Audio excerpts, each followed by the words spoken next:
Oh, this is Shiblon Faithful, my pen name. This is my second recording, second podcast. The first one was issued through YouTube on May 26, 2022, and today is now June the 6th, 2022. And it's been about 1 to 2 weeks since my last recording. I wanted to just get on here and speak for about 5 to 7 minutes, roughly, about probably a couple of topics. First of all, it's good to be here. I will start off by uh, stating something which I think many people may not know of, but many will, depending on how well you studied your history in high school. Today is June 6th, as I mentioned before, which is known as D-Day, which happened 78 years ago, on June 6, 1944, when the American and Allied troops uh, landed on the Normandy beaches in northern France, off the coast of the English Channel, to begin the attack on mainland Europe of Nazi Germany and its troops, which actually ended just 11 months later in early May of 1945 when the World War II in Europe ended. That was the beginning of the end for the Nazi regime under Adolf Hitler. And that was the day that we attacked on there, and we lost a lot of men on that first day. As it hit the beaches, the Germans were uh, pretty much prepared to know that this was going to happen one day. They weren't sure the exact day or the location, actually, on the northern part of France. But they killed a lot of our boys. They were virtually very young men. Most of them were probably 19 to 20, 21 that landed on the beach that day. I think there was 156,000 troops that landed on the beach on D-Day. Uh, May God bless each and every one of them that was killed or injured on that day in trying to free Europe and stop the Nazi menace to the world as well as to Europe.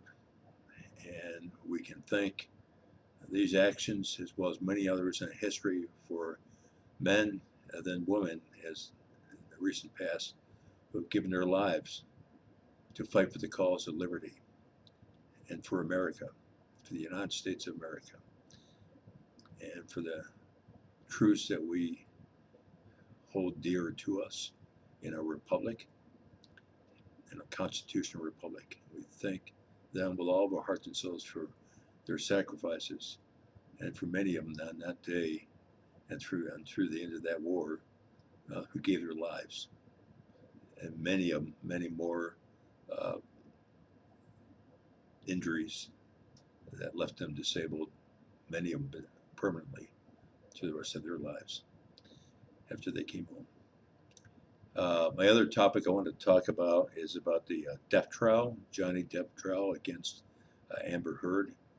That finished about a week ago, maybe a week and a half ago, with a decision by the jury. In effect, the net result was that he was awarded 15 million dollars plus $5 million as well, but the extra 5 million was denoted by the judge afterwards that day to be a limit of, I think, $350,000 instead, is the most that you could.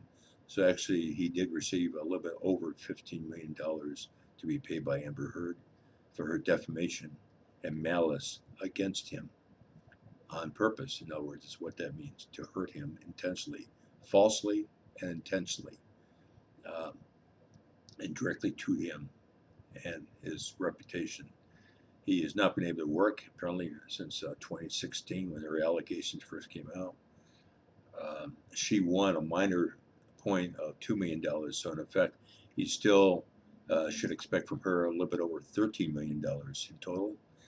But I'll be real. I don't know how he's going to get it from this Amber Heard because she probably doesn't have that money, at least not right now. Uh, I think her career is pretty much for the most part, at least for now, finished for now. His is just going to start blooming once again, start growing once again. The last thing I want to mention about this is she accused him of abuse in different ways unto her, which he did. It was brought out in the trial that really Johnny Depp uh, allowed himself to be under the influence of different things, which he should not have done throughout his time that he knew her. But he allowed that to happen because he did not want to be accused of any kind of abuse toward her, which he apparently the jury found that to be not even true at all. That she made all that up.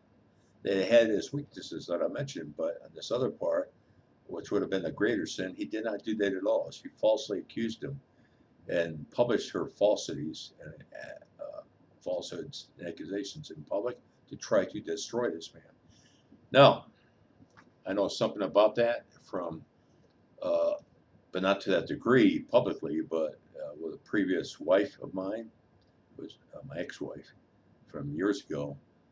She literally, through the court system, uh, did a lot of damage to me, and I did not have a good lawyer, a high-powered lawyer, to fight the good fight to prove that what she was saying was false.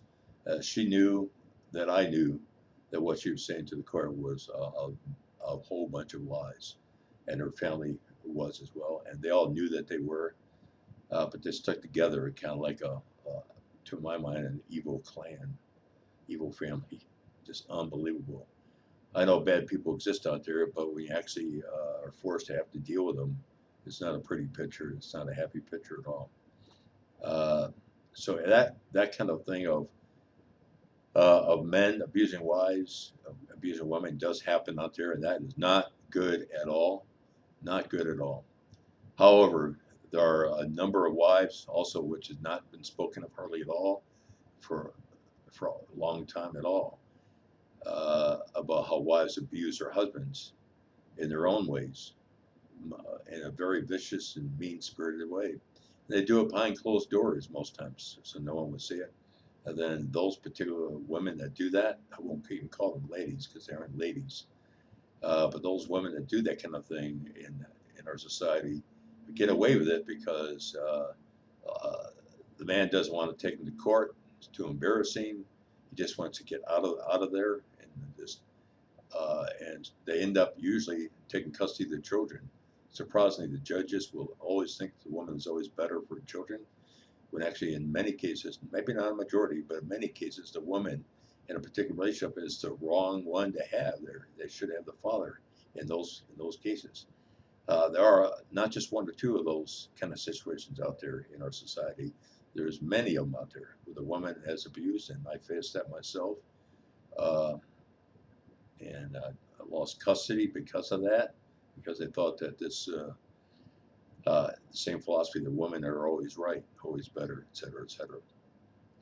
Uh, and that's part of the problem of good fathers not being in the home to raise children, and the result for growing girls and growing boys to not have a good father in the home, because the courts make many times foolish decisions in these family disputes.